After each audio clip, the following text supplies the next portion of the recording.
ہمارے ایک دوست تھے، ان کی بیٹی کی شادی تھی، تو میں کبھی نہیں جاتا ایسے موقعوں پر اس قسم کی جگہ پر، لیکن اس نے میری اتنی منت کی کہ میں شرمندہ ہی ہو گیا. میں نے کہا اچھا بھائی میں آ جاؤں گا. اور پھر اس نے مجھے تسلی دلائی کہ وہاں سارا الگ الگ ہے، عورتوں کا انتظام الگ ہے، مردوں کا الگ ہے. PC لاہور میں. تو میں نے کوئی 30-32 برس کے بعد اس ہوٹل میں قدم رکھا. ماضی کے دھندلکوں میں جھانکتے جھانکتے کتنی صبحیں کتنی شامیں وہاں گزری ہوئی تھیں غفلت کی. تو میں جب وہاں سے نکلنے لگا کھانے کے بعد تو عورتیں نکل رہی تھیں، اکثر بے پرد تھیں.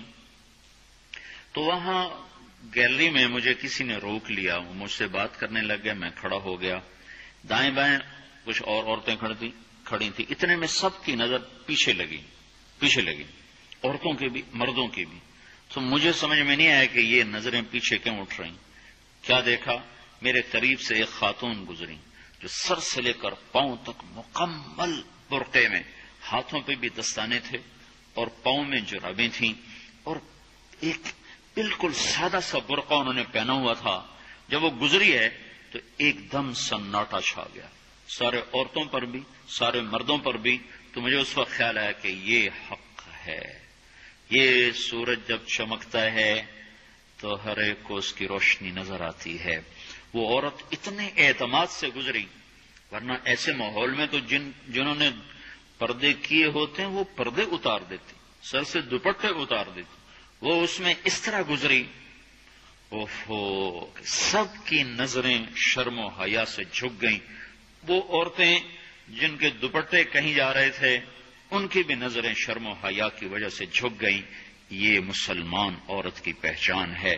یہ فاطمہ کی بیٹی ہے، یہ خدیجہ کی بیٹی ہے. یہ مغرب کی ننگی بیٹی نہیں ہے کہ جہاں ماں بیٹی کا تصور ختم کر دیا گیا ہے. اب وہ گندگی ہماری طرف پھینکنا چاہتے ہیں، وہ ہمیں یہ گند چاٹنے پر لگانا چاہتے ہیں، اور ہم اللہ کی منت کر رہے ہیں یا اللہ تو اس نظام کو توڑ دے. ہماری تو بے بسی ہے. ہماری بیٹیوں کے سر سے دوپٹے اتر گئے، کپڑے مختصر ہو گئے. عجب حال ہے. حیا پتہ نہیں کہاں ہی روٹ کے چلا گیا، نظر ہی نہیں آتا. پہاڑوں میں جا کے بھی ڈھونڈا، وہاں بھی نہیں ملا. صحراؤں میں گئے، دریاؤں میں گئے، کہیں نہیں ملا. کبھی ایک صفت ہوا کرتی تھی، آج پتہ نہیں کہاں سے ملے گی، کس بازار سے ملے گی. وہ منڈیاں ہی بند ہو گئیں.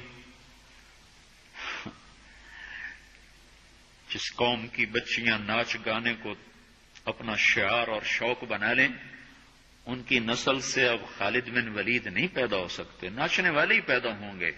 محمد بن قاسم نہیں پیدا ہو سکتے، طارق بن زیاد نہیں پیدا ہو سکتے.